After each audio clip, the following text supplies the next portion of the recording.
If public speaking scares you, you are far from alone. Public speaking is the single most common fear. People don't even fear death as much as standing up in front of a group of peers or strangers to give a speech or presentation. I absolutely hated it until I learned these 6 lessons. Dr. Jubal, MedSchoolInsiders.com. As a student, and particularly as someone who wants to get into medical school and become a doctor, public speaking is something you cannot escape. You'll face group work, class presentations, interviews, and presenting research findings, and it doesn't stop there. You'll also need to regularly interact with colleagues once you have a job, or with patients and their families if you choose to become a doctor. While you can't escape it, there are ways to make public speaking more tolerable and, dare I say, even enjoyable. Here are 6 strategies for improving your public speaking. The first tip is simple, but one that cannot be skipped. You can't get around practicing. As with most things in life, if you truly want to improve, you need to put in the reps.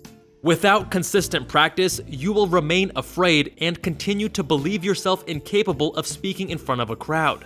There isn't a magic trick. You weren't born lacking something that all other people have. Good public speakers got that way through exposure and practice. Sure, some may have a bit more natural confidence, but engaging, inspiring speakers got that way by working hard and refining their skills over time. Practicing public speaking doesn't mean you have to stand in front of a large crowd and give a speech every weekend. There are plenty of ways to practice in the comfort of your home or by joining groups that have a public speaking element.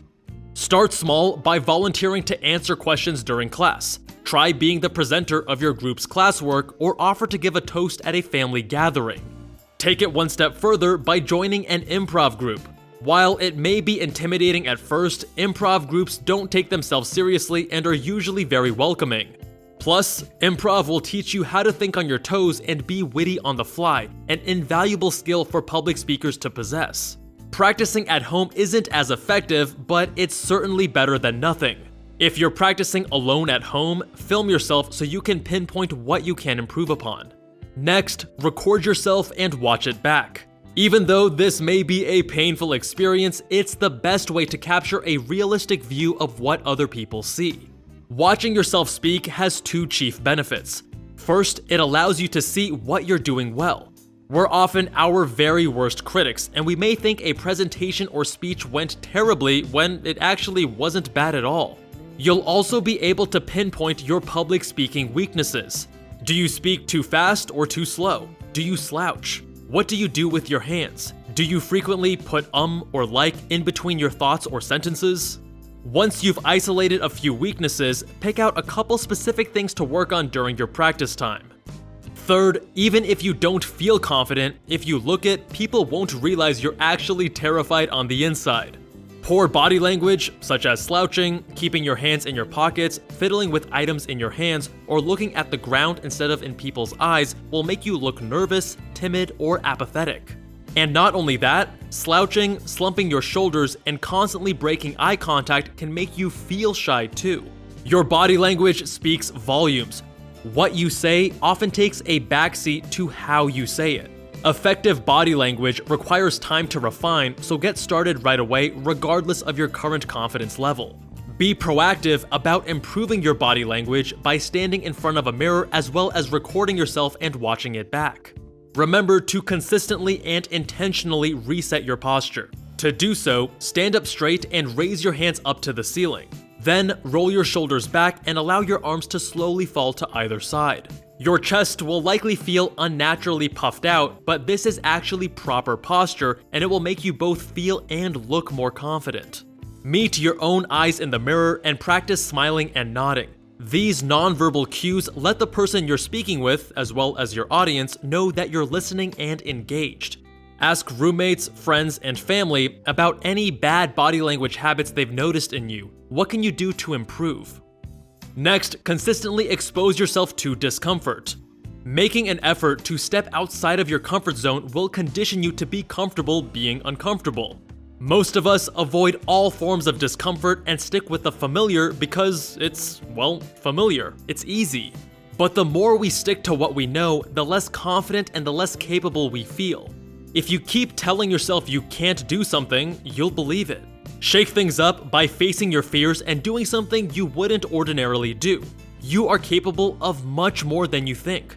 Take a dance class, go scuba diving, play a sport you've never tried, travel to a new country, or eat an insect, whatever you find intimidating. The more you face the unfamiliar, the more capable you'll realize you are, and slowly but surely, you'll build your confidence. Remember that confidence isn't born, it's made. The more you build a diverse set of skills and prove to yourself that you can do whatever you put your mind to, the more confident you will feel.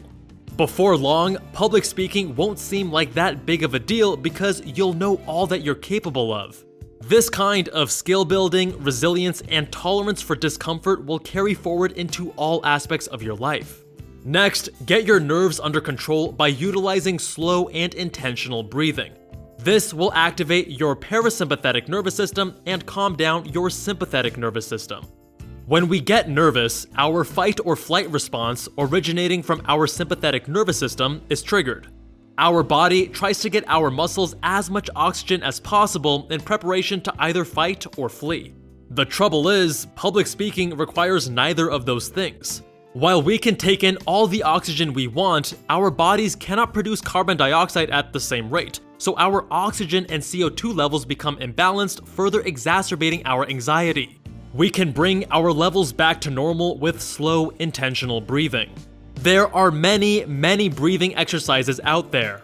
A simple one we recommend is 4x4 breathing, also known as box breathing, which is popular among Navy SEALs. Start by inhaling slowly for 4 seconds. Hold that breath for 4 seconds, then exhale for 4 seconds. Hold that and do not inhale for 4 seconds. Then inhale for 4 seconds and repeat the process 4 times. Box breathing will calm you down and enable you to focus before your presentation or speech. And while you're speaking, don't forget to breathe. Lastly, before speaking, don't forget to warm up.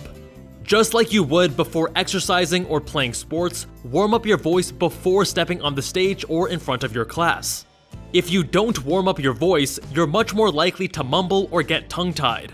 If you don't warm up your face, it will appear dull and indifferent as opposed to confident and engaged. To get your mouth moving, perform tongue twisters before your presentation, such as red leather, yellow leather, and she sells seashells by the seashore. Don't stop until you can clearly enunciate each syllable. Start slowly and focus. You aren't doing yourself any favors by rushing through the tongue twisters. Your insights will be lost on your audience if they can't understand what you're saying. It's also essential to warm up your face.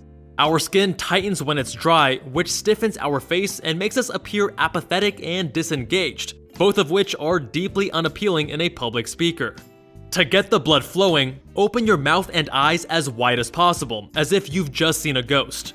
Then, pinch your mouth and eyes as if you've just bitten into the sourest lemon imaginable. Alternate between these movements multiple times. If you're wearing makeup, after the exercise, look in the mirror to make sure you haven't made any lines.